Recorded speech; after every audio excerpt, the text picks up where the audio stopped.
Assalamualaikum warahmatullahi wabarakatuh. Kepanggih malih kalian kula Bumika.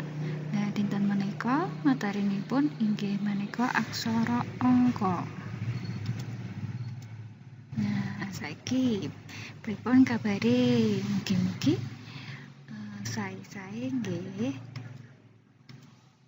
Nah, saderenge pasinaonan dipun wiwiti, para siswa kedah nyiapake angka sepisan buku tulis khusus mapel basa Jawa.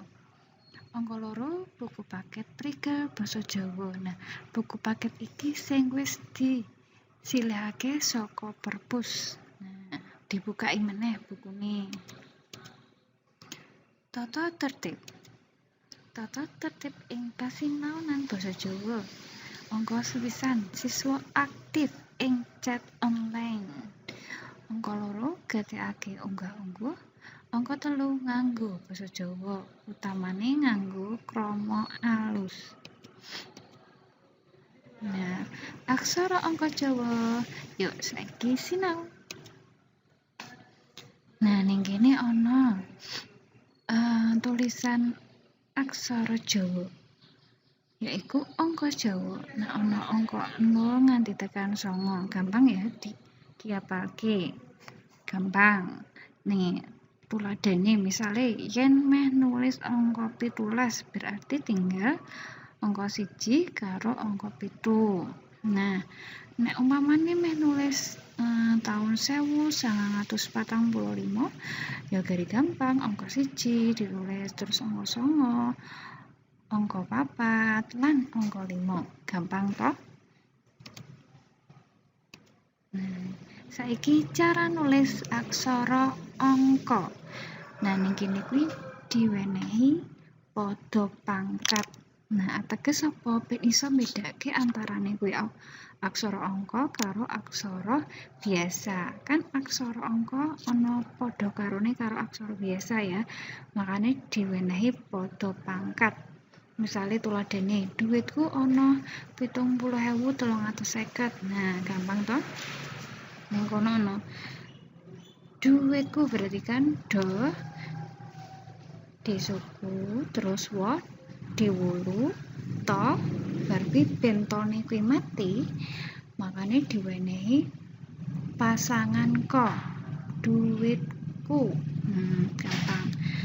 Nah, midake apa dikeki pada pangkat. Amarga iki ana letake ana ning mburi pada pangkate siji wae. Bar kuwi banjur diwenehi titik. Sing keloro, bukune ana 12 anyar kabeh. Nah, bukune ana 12. Nah, ning kene napa kok ora pada pangkate kok mung siji tok? Amarga ana tanda koma. Berarti makane ditulis siji bae.